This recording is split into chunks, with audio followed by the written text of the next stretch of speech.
चलिए हटा लीजिए, ले लीजिए बयान फटाफट, इधर से लीजिए। 5 बार का फायर हुई थी ना, साथी को पकड़ लिया हम लोग 2 ही दिन में।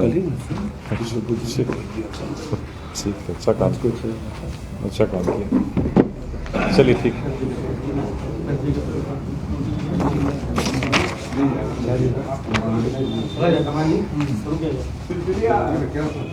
सर क्या कुछ मामला है?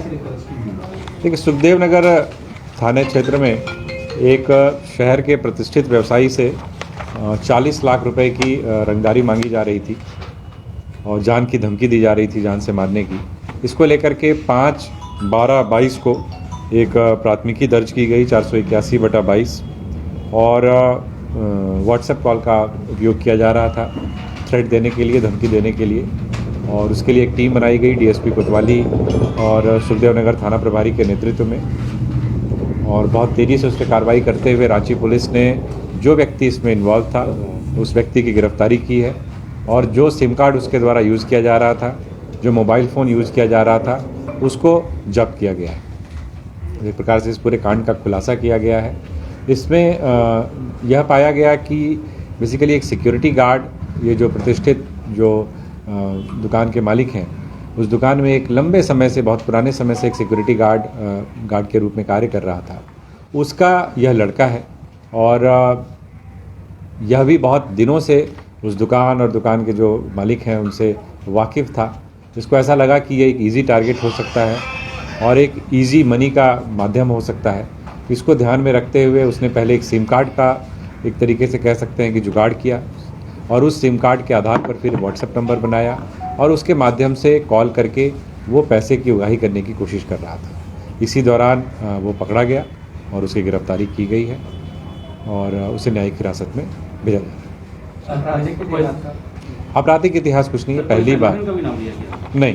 पहली बार ही इसने इस घटना को अंजाम दिया है। जैसा मैंने पहले बताया कि जो प्रथम दृष्टया देखने से ऐसा प्रतीत होता है, बाकी अनुसंधान अभी जारी है, लेकिन प्रथम दृष्टया जो मामला ऐसा प्रतीत होता है कि चूँकि शुरू से ये इस दुकान से, इस प्रतिष्ठान से एक तरीके से जुड़ा रहा है, तो कहीं ना कहीं इस बात के लालच में आकर के कि एक आसान तरीके से पैसे कमाए जा सकते हैं, आसान तरीके से धन अर्जित किया जा सकता है, उसके द्वारा यह प्रयास किया जा रहा था। अमाउंट जो है आखिर वो क्यों, उसके पीछे की कोई वजह, क्या कोई ज़रूरत, या फिर 40 लाख के पीछे का मतलब है?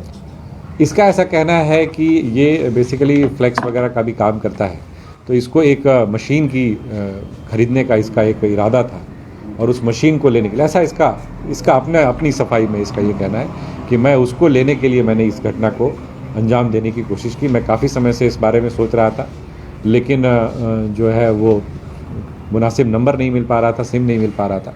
वो मिलने के बाद मैंने फिर इस घटना को अंजाम देने की कोशिश की।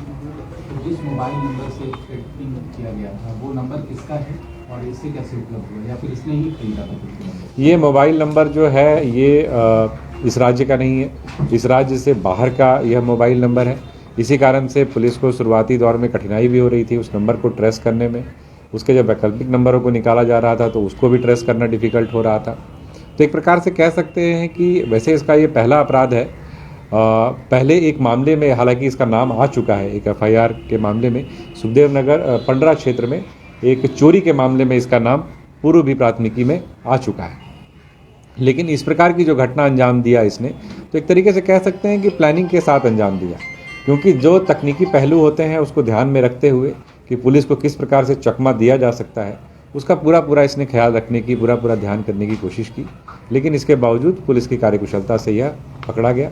इसका ऐसा कहना है कि ये सिम कार्ड जो है इसे कहीं से मिला था, लेकिन इस बात की तफ्तीश की जा रही है कि यह सिम कार्ड इसे किस प्रकार से प्राप्त हुआ था या किस प्रकार से उपलब्ध। कहाँ से पकड़ाया है ये सुखदेव नगर, ये पंडरा थाना क्षेत्र से इसकी गिरफ्तारी हुई। नाम क्या बताया सर? दुकान का मालिक का नाम बता देंगे क्या, जिससे मांगा गया 40 लाख? रिकॉर्डिंग्स बंद कर दीजिए, वो पोर्टल वाले हैं। सर संलिप्तता इसमें किसी और की या फिर ये? अभी ये कांड अनुसंधान अंतर्गत है, अभी हम लोग और अनुसंधान कर रहे हैं। अभी तक इसमें एक ही व्यक्ति की संलिप्तता की बात। नाम क्या बताया था ये जब कॉल किया, वो रंगदारी का 40 लाख का, तो क्या शिक्षा अपराधी? नहीं, कोई विशिष्ट नाम या किसी विशिष्ट गिरोह का नाम इसने नहीं लिया। इसने सीधा ये बात कहा और दूसरी बात, इस कारण से भी पुलिस को इस पर शक हुआ क्योंकि यह जो है कुछ व्यक्तिगत डिटेल्स और कुछ उसके व्यक्तिगत कार्यक्रमों के बारे में भी उसको ब्यौरा दे करके उस व्यक्ति को, उस व्यवसायी को धमकाने की कोशिश कर रहा है। तो इससे भी कहीं ना कहीं ये बात सामने आ रही थी कि ये कहीं ना कहीं जानकार व्यक्ति है या आसपास से उस पर निगरानी रख रहा है। बाइट में आप इतना कहाँ चलाइएगा, बाइट वाला तो पहले का 2 लाइन है, बाकी आप